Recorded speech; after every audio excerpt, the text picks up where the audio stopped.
Ah, Archer action figures. There's been a lot of them over the years, and for the most part, they tend to always be dressed in green and brown and look like Robin Hood. Well, there's one Archer action figure that's not, and we're all talking about the most beloved rendition ever of the character Bow from the Princess of Power and Master. Not this version. This version, the Masters of the Universe Classics version, the quintessential Bow action figure. I mean, come on. Of all the Bow figures that have been out over the years, and well, there's been a handful. I mean, come on, this guy's it. He's got everything. He came fully loaded. And he came out early in the line. He was, I guess, the second unique Princess of Power character. I mean, Adora and She-Ra being the sort of the same character, I guess. And yes, while every toy line out there has its sort of, token bow and arrow guy, Masters of the Universe didn't have one until Bow. There was nobody on Eternia that was like the bow and arrow guy. Maybe that's why Princess of Power filled in that gap. Princess of Power filled in a lot of gaps. I mean, they had characters that you just never had in He-Man before. You had, female witches and guys with eyes that popped out of his head and grizzly bears and, oh my. It was great. Princess of Power was a very vivid series and property. And Bow was your token boy. I mean, like literally your token boy, your token male. He was kind of, your Ken to your Barbie in what was originally a girls' line and a doll line, which meant it had hair play. And Bow was there to, much like adding in Teela to Masters of the Universe, was there to add drama. Because when you have a character of the opposite sex, it adds natural storytelling. Person in distress has to get rescued. And yes, I know that in the modern line, Bow has, I think, gay fathers, and it's the whole new show had like all these new themes. And I don't want to get into sexuality, but I just want to talk about Bow as an awesome character and finally bringing that Archer aspect into the Masters of the Universe world, because I'm a big fan of archers. I mean, I just always thought guys who could shoot arrows at people really well were, badass, and Bow is badass. I mean, he's got his quiver, he's got his bow. That's probably why he's called Bow, and we made him into an action figure. Now, we were absolutely going to look at the past and all the iterations of Bow that had been in both Filmation and in the Mattel Princess of Power girls line, which again was a doll line, not an action figure line, because characters with rooted hair are dolls, as I've noted in a few videos. Now, of course, Bow did not have rooted hair, much like Ken with Barbie, because the male characters in girl lines are kind of there to date the girls. And, again, I'm not sexually stereotyping here. We're not getting into all of that. That's not what this channel's about. But, calling it what it is. I mean, that's obviously, why you had a boy in a mostly girl toy line. And, of course, they, girled him up a lot. I mean, he had, a shiny heart, embedded into his chest as a rhinestone. He had a shiny, sparkly cape. He had all the gold all over him, which we're actually going to cover that in a little bit. And he was there to, be there for Adora and She-Ra. Now, was he there with a mustache or no mustache? Ah, the eternal question, just like Man-at-Arms. Stash or no stash? Toy or animated look? Well, we all know the rule of facial hair, right?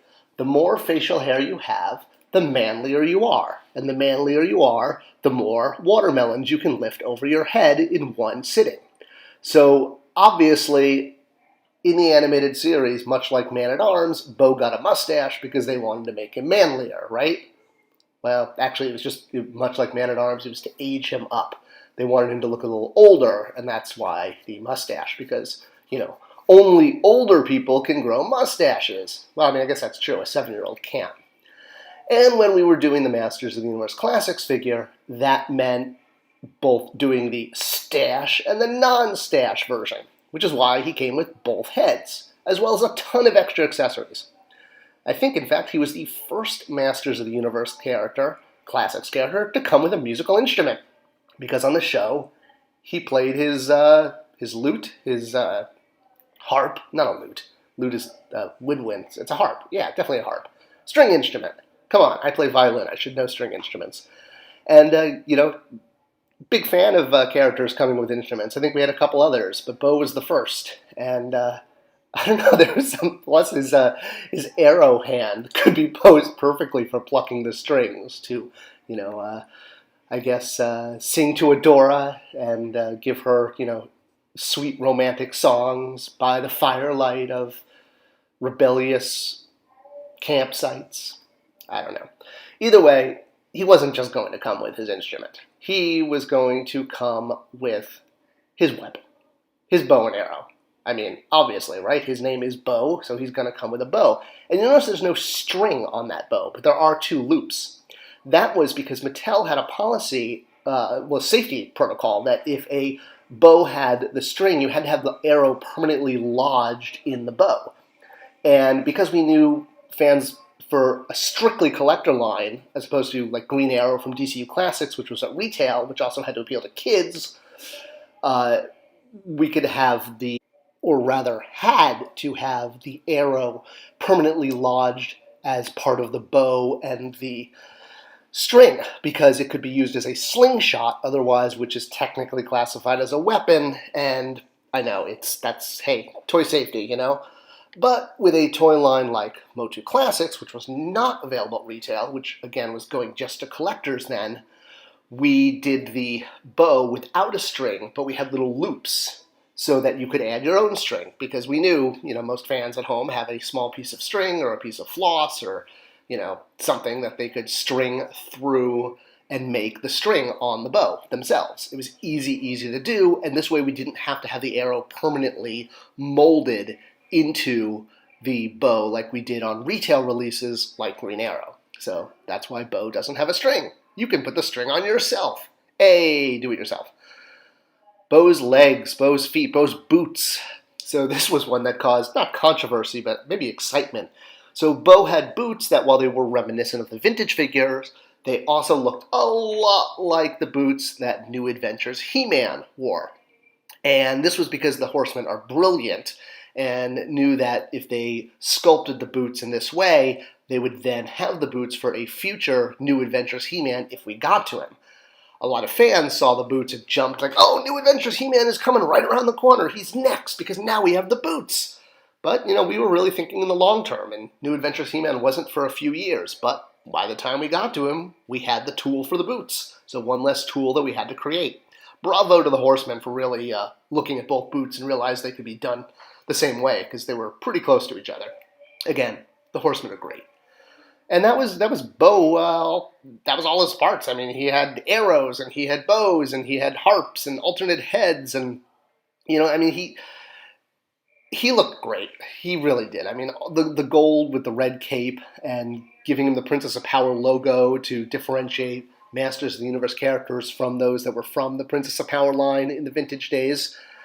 It was all, deliberate. And new bio for him, a lot we picked up from the vintage line, but we had to add some new aspects. I'm not sure what Kyle, I think I remember saying he just looked like a Kyle to me when we had to come up with a real name. Obviously his name is not Bow. His parents didn't name him like, the baby comes out, oh, we're going to name him Bow because, that we want him to be an archer one day. It's like some, kid today comes out and is like, oh, we'll name him Businessman, or, we'll name this person Ice Cream Maker. So that was not an Ice Cream Maker guy joke from Star Wars, but it kind of sounded like it. All right, Bow and Arrow. Who's the Arrow? Not just the weapons that he comes with, but Arrow was his horse. And there was an Arrow in the vintage line. It was a blue horse. It was the same sculpt as Swiftwind. They basically took the Swiftwind horse sculpt, the horse buck. I mean, it was a non-articulated horse, much like Battle Cat was a non-articulated tiger, and they used him a lot in the vintage line. In the animated series, Arrow got a makeover and was given kind of a tannish color with bright orange mane and tail, and then pink highlights on the saddle and the reins and the stirrups. So when it came time to doing Arrow in Classics, we went with the Filmation look because by then we had rights to Filmation. At the time of doing Bow, doing Filmation figures was a little bit on the iffy side, but we did have access to the style guide, like you had just seen in that drawing of Bow on the Blue Arrow. That was from the style guide that came out in '87. So that was kind of like our, I hate saying loophole, but that was the way we were able to get access to some of the Filmation-ish looks without going full Filmation. And that meant that, Bow eventually could have his arrow, and, not just his bow and arrow, but he could have his horse, and that kind of completed the character. And you could choose to have mustache Bow or non-mustache Bow, like the original toy line, and that was sort of the whole point. Here is the '87 style guide of Bow that I was just talking about, and so you can see in this version, he's got his mustache, and he has the heart, or the circle on his chest. Actually, is there a heart there? It's hard to tell. He's covering it. And his arrows with the reverse heart, which I don't know how that logistically works. It would bounce off of a target. But speaking of a heart or a circle, that is sort of the last feature there to address, is that we did both. And once again, the Horseman, being very innovative, came up with the idea of it being sort of a push-out piece of the armor, much like Battle Armor He-Man, but on a smaller scale. And this way, you could just push out the little symbol and replace it, so you could either have a circle or you could have a heart like the vintage toy, or a circle like the animated series. So, you could mix and match. You could have, mustache, heart, no mustache, circle, mustache. Unlimited possibilities. Well, not really unlimited, but at least multiple. Last thing to talk about, the gold armor.